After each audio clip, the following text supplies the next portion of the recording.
প্রিয় দর্শক শ্রোতা, আজকে আমি আপনাদের সামনে উপস্থাপন করছি যে বাংলা তথা টোটাল ভারতবর্ষ যে অর্থনৈতিক অবস্থা, তার অতীতের যে গৌরবোজ্জ্বল একটা অবস্থা ছিল, সেটার সাথে একটু তুলনা করে আপনাদের সামনে উপস্থাপন করছি। এটা শুরু করছি আমি 1750 সাল থেকে। 1750 সালের দিকে ব্রিটেন এবং ভারতের মধ্যে অর্থনৈতিক পার্থক্যগুলো হলো: এক, অর্থনৈতিক ব্যবস্থার প্রকৃতি। ভারতে মূলত কৃষিভিত্তিক অর্থনীতি ছিল, স্বনির্ভর গ্রামীণ অর্থনীতি প্রচলিত ছিল। ব্রিটেনে বাণিজ্যিক পুঁজিবাদের বিকাশ ঘটেছিল। ব্রিটেন আধুনিক ব্যাংকিং ব্যবস্থা গড়ে উঠেছিল।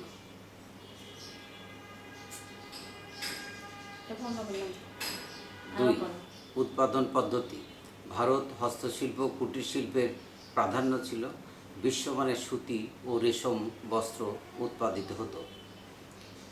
ব্রিটেন শিল্প বিপ্লবের প্রাথমিক সূচনা পর্ব চলছিল। ব্রিটেনে কুটির শিল্প থেকে কারখানার দিকে রূপান্তরিত ঘটছিল। বিশ্ব বাণিজ্যে অংশীদারিত্ব।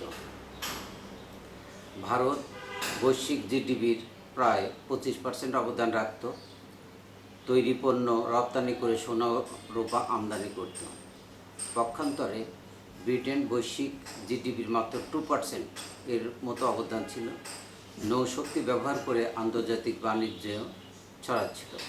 এটা খুবই প্রণিধান বিষয় যে ওই সময়ের জিডিপির, বৈশ্বিক জিডিপির 25%-এর অবদানই রাখত ভারতবর্ষ এবং অনলি 2% ব্রিটেন। অর্থাৎ ব্রিটেন একটা খুবই গরিব এবং অসম্ভ্রান্ত দেশ ছিল, আর ভারত ছিল সমৃদ্ধশালী, ঐশ্বর্যমণ্ডিত। সেটার তুলনায় এখান থেকে আমরা একটু পেলাম। মাথাপিছু আয়ের দিকে যদি আমরা দেখি, তাহলে গড় মাথাপিছু আয় ব্রিটেনের প্রায় কাছাকাছি বা বেশি ছিল ভারতের। ভারত দক্ষ কারিগরদের জীবনযাত্রা মান বেশ উন্নত ছিল। অপরদিকে মজুরি ও জীবনযাত্রা মান ধীরে ধীরে বাড়ছিল ব্রিটেন পুঞ্জীভূত হচ্ছিল, যা পরে বিনিয়োগে সাহায্য করে। 1750 সালের পর থেকে কীভাবে ভারত ও ব্রিটেনের এই অর্থনৈতিক ভারসাম্য সম্পূর্ণ উল্টে গিয়েছিল তার মূল ঐতিহাসিক কারণ এবং পরিসংখ্যান নিচে তুলে ধরা হল। বিশ্ব বাণিজ্যে বৈপ্লবিক পরিবর্তন। 1750 সালে বিশ্ব অর্থনীতিতে ভারতের অবদান ছিল প্রায় 24.4%, অর্থাৎ 25%, আর ব্রিটেনের ছিল মাত্র 1.9%, অর্থাৎ প্রায় 2%। 1914 সালে ব্রিটিশ শাসনামলে ভারতের অবদান নেমে আসে মাত্র 3.8%-এ, আর ব্রিটেনের অবদান বেড়ে দাঁড়ায় 8.3%-এ। শিল্প বিপ্লব বনাম ডি-ইন্ডাস্ট্রিয়ালাইজেশন।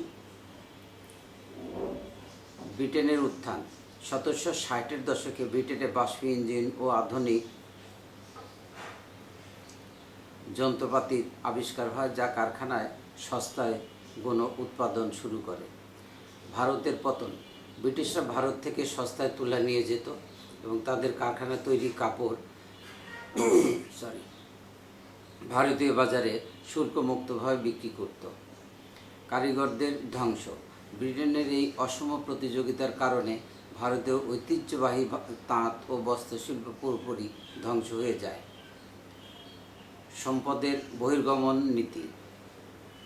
রাজস্বের অপব্যবহার।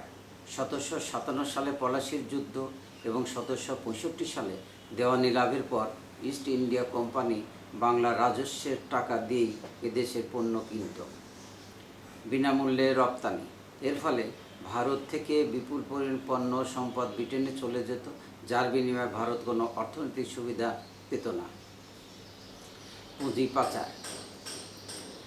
বিখ্যাত অর্থনীতিবিদ অমর্ত্য সেন এবং ইকোনমিস্ট উৎসব পট্টনায়কের গবেষণা অনুযায়ী ব্রিটিশরা ভারত থেকে প্রায় 45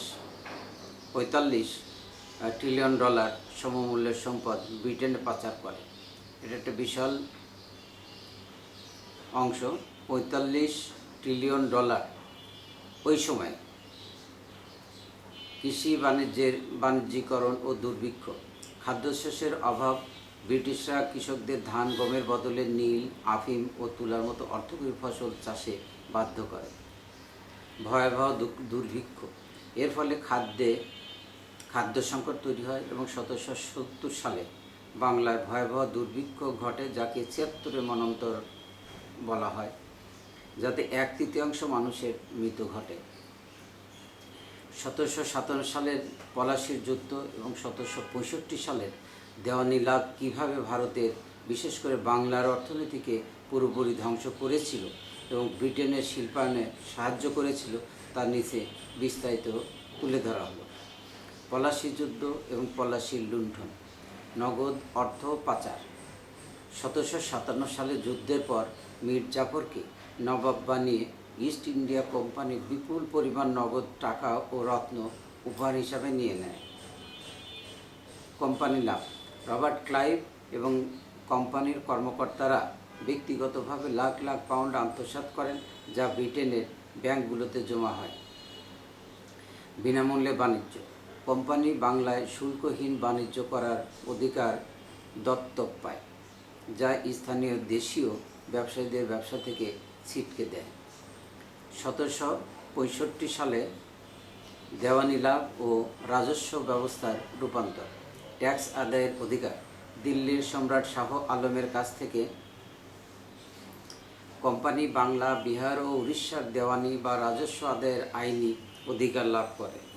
বিনিয়োগের উৎস বদল, এর আগে ব্রিটিশরা ভারতের মশলা ও কাপড় কেনার জন্য ইউরোপ থেকে সোনা রূপা নিয়ে আসত। বিনামূল্যে সম্পদ ক্রয়, দেওয়ানি লাভের পর কোম্পানি বাংলার মানুষের কাছ থেকে আদায় করা করের টাকা দিয়েই বাংলার পণ্য কিনে ব্রিটেনে রপ্তানি শুরু করে। ১৭৭০ সালের ৭৬ মন্বন্তর, অতিরিক্ত কর আদায় খরা সত্ত্বেও ব্রিটিশরা জোরপূর্বক কর আদায় অব্যাহত রাখে এবং ১৭৬৯ সালের তুলনায় ১৭৭০ সালে বেশি কর আদায় করে। খাদ্য মজুদ, কোম্পানির এজেন্টরা চাল মজুত করে কৃত্রিম সংকট তৈরি করে এবং চড়া দামে বিক্রি করে মুনাফা লুটছিল। জনসংখ্যা হ্রাস, এর ফলে বাংলার ১/৩ প্রায় ১ কোটি মানুষ না খেয়ে মারা যায়, যা কৃষি অর্থনীতিকে পঙ্গু করে দেয়। ব্রিটিশ শিল্প বিপ্লবের জ্বালানি, পুঁজির যোগান, বাংলা থেকে লুণ্ঠিত এই বিপুল অর্থ ঠিক সেই সময়েই ব্রিটেনে পৌঁছায়, যখন সেখানে বাষ্প ইঞ্জিন ও টেক্সটাইল মিল আবিষ্কৃত হচ্ছিল। নতুন বিনিয়োগ, ঐতিহাসিক উইলিয়াম ডালরিম্পল এবং ডন কার্টিসের মতে বাংলার দেওয়ানি থেকে পাওয়া অর্থই ব্রিটেনের শিল্প বিপ্লবে প্রাথমিক মূলধন বা পুঁজি হিসাবে কাজ করেছিল। ১৭৯৩ সালে লর্ড কর্নওয়ালিস প্রবর্তিত চিরস্থায়ী বন্দোবস্ত এবং এর আগের ভূমি রাজস্ব ব্যবস্থাগুলো গ্রাম বাংলার গ্রামীণ অর্থনীতি ও কৃষি সমাজকে কীভাবে আমূল বদলে দিয়েছিল, তার নিচে সংক্ষেপে আলোচনা করা হলো। চিরস্থায়ী বন্দোবস্তের মূল নীতি, জমির মালিকানা, এই ব্যবস্থার মাধ্যমে বাংলার জমি চিরদিনের জন্য জমিদারদের ব্যক্তিগত সম্পত্তিতে পরিণত করা হয়। নির্দিষ্ট রাজস্ব, জমিদারদের ব্রিটিশ সরকারকে প্রতি বছর একটি নির্দিষ্ট পরিমাণ কর বা রাজস্ব দেওয়ার চুক্তি করা হয়, যা চিরকালের জন্য অপরিবর্তিত বা চিরস্থায়ী ছিল। সূর্যাস্ত আইন, সানসেট ল, বছরে একটি নির্দিষ্ট দিনে সূর্য ডোবার আগে জমিদারদের সরকারি কোষাগারে কর জমা দিতে হতো। ব্যর্থ হলে জমিদারি নিলামে বিক্রি করে দেওয়া হতো। কৃষকদের উপর এর অর্থনৈতিক প্রভাব, মালিকানা হরণ, যুগ যুগ ধরে কৃষকরা যে জমির মালিক ছিল, তারা রাতারাতি নিজেদের জমিতেই ভাড়াটিয়া বা রায়তে পরিণত হয়। অমানবিক শোষণ, সরকারের করের পরিমাণ নির্দিষ্ট থাকলেও জমিদাররা কৃষকদের কাছ থেকে ইচ্ছামতো চড়া হারে খাজনা আদায় করত। খাজনা দিতে না পারলে কৃষকদের জমি থেকে উচ্ছেদ করা হতো। দাদন ও ঋণের ফাঁদ। খাজনা দেওয়ার জন্য কৃষকরা মহাজনদের কাছ থেকে চড়া সুদে ঋণ নিতে বাধ্য হতো, যা বংশানুক্রমিকভাবে তাদের ঋণের জালে আটকে রাখত। নতুন মধ্যস্বত্বভোগী শ্রেণীর উত্থান। শহুরের জমিদার। বহু পুরানো ঐতিহ্যবাহী জমিদাররা সূর্যাস্ত আইনের কারণে জমিদারি হারান। তাদের জায়গা নেয় কলকাতার নতুন ধনী ব্যবসায়ী ও বেনিয়ারা। অনুপস্থিত জমিদার। এই নতুন জমিদাররা গ্রামে থাকতো না, তারা কলকাতা বিলাসবহুল জীবনযাপন করত এবং নায়েব গোমস্তাদের মাধ্যমে জোরপূর্বক খাজনা আদায় করত। পত্তনি প্রথা। মূল জমিদার এবং কৃষকের মাঝখানে আরও 4-5 স্তরের মধ্যস্বত্বভোগী বা উপজমিদারের সৃষ্টি হয়, যার ফলে কৃষকদের উপর করের বোঝা আরও বহুগুণ বেড়ে যায়। এখন আমরা যাদেরকে তালুকদার বলি, এই তালুকদারও এই মধ্যস্বত্ব অর্থাৎ জমিদারদের নিচের স্তরের একটা স্তর। গ্রামীণ অর্থনীতির দীর্ঘমেয়াদী ক্ষতি। বিনিয়োগের অভাব। জমিদাররা কৃষির আধুনিকীকরণ বা সেচ ব্যবস্থার উন্নয়নে কোনো টাকা বিনিয়োগ করত না, কারণ তাদের মূল লক্ষ্য ছিল শুধু মুনাফা করা। কৃষির স্থবিরতা। কৃষকরা উৎপাদনে আগ্রহ হারিয়ে ফেলে, যার ফলে বাংলার অতি উর্বর জমিও ধীরে ধীরে অনুৎপাদনশীল হয়ে পড়ে এবং বারবার খাদ্য সংকট দেখা দেয়।